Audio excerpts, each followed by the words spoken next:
Chers bien-aimés, frères et sœurs, familles et amis, bonjour.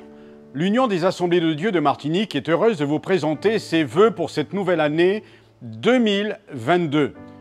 L'honneur m'est fait, et avec beaucoup d'humilité, je voudrais présenter tous les vœux des pasteurs. Mais avant tout, l'Union, c'est le rassemblement, une association, une ramification de 6 associations. L'association AER de Schellcher, AER du François, ADD ou Assemblée de Dieu de Rivière-Salée, ADD du Vauclin, ADD également, ou ADDC plus précisément, du Centre, sans oublier l'ADD du Marin. Nous sommes aussi 16 pasteurs, dont un pasteur stagiaire. Nous avons environ 12 lieux de culte, dont nous sommes propriétaires de 9 structures d'accueil.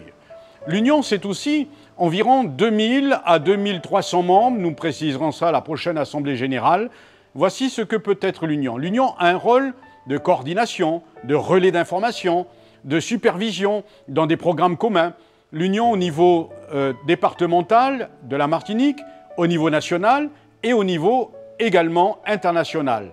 Nous avons été dans cette crise sanitaire en étroite collaboration avec le Conseil national des Églises de France dont nous sommes membres, afin d'avoir le même comportement, la même directive sur l'aspect sanitaire à tenir dans nos églises. L'année 2021 s'est caractérisée, et je pourrais choisir un mot qui le caractérise et qui a marqué l'année 2021. Le mot « choix », C-H-O-I-X. Pour la bonne raison que choisir d'avancer, choisir de stagner ou choisir de reculer. Dans les comportements des croyants, des chrétiens, nous avons vu ces 3 niveaux. Certains, bien sûr, tristement, je le dis, n'ont pas su s'adapter à la crise sanitaire. Nous avons vu aussi des églises, et pour le corps pastoral, nous avons décidé d'avancer. Les églises ont connu des confinements, des ouvertures, des fermetures, mais néanmoins, nous avons choisi d'avancer.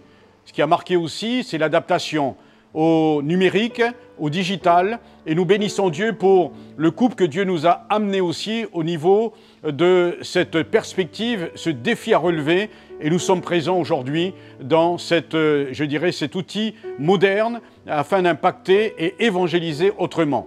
Je terminerai en disant, cette partie de 2021 a été marquée aussi par un séminaire pastoral qui a porté comme thème « Quel mouvement voulons-nous » Je bénis Dieu car cette vision globale nous a conduit à voir autrement. Nous avons touché les aspects des besoins, c'est-à-dire de la jeunesse, des besoins de la communication, des besoins de l'évangélisation, les besoins des familles, les besoins de la formation, et nous sommes tombés d'accord, les besoins pastoraux aussi et de l'œuvre, parce que l'œuvre a pris un peu de l'âge et nous pensons qu'il va falloir penser sérieusement à l'avenir sur les 10 ou 20 ans pour la levée de nouveaux ouvriers de ministère. Alors, merci de prier avec nous pour ce projet qui est important. Je voudrais maintenant terminer avec un mot d'ordre pour l'année 2022.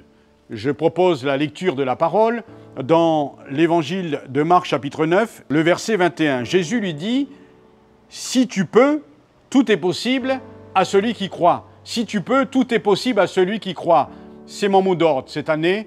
Tout est possible à celui qui croit. Avec Dieu, tout est possible, malgré les crises, malgré ce que nous devrions encore faire. Deuxième verset que je laisse se trouve dans Actes chapitre 4, versets 29, 30 et 31. Je lis ce passage qui est aussi important. C'est l'année du renouveau, du renouvellement, de l'engagement, du service, des valeurs, que nous redécouvrons ce mouvement de Pentecôte avec les actions de l'Esprit miraculeux. Voici ce que je lis. Verset 29, c'est une prière. Et maintenant, Seigneur, donne à tes serviteurs d'annoncer ta parole avec une pleine assurance, en étendant ta main pour qu'il se fasse des prodiges, des miracles, par le nom de ton saint serviteur Jésus. Le texte nous dit, quand ils eurent prié, le lieu où ils étaient assemblés trembla, ils furent tous remplis du Saint-Esprit, et ils s'en allaient annoncer la parole avec une pleine assurance. Ainsi que Dieu nous bénisse pour cette année 2022, que nous soyons debout, que nous avancions encore, que nous annoncions l'Évangile autrement et que Dieu nous encourage à ne pas perdre la foi et courage. Tout est possible à celui qui croit. Dites-le vous bien, tu peux te le dire à toi-même et à chacun d'entre nous. Tout est possible à celui qui croit. Que Dieu vous bénisse. Bonne et heureuse année 2022 dans le Seigneur Jésus-Christ.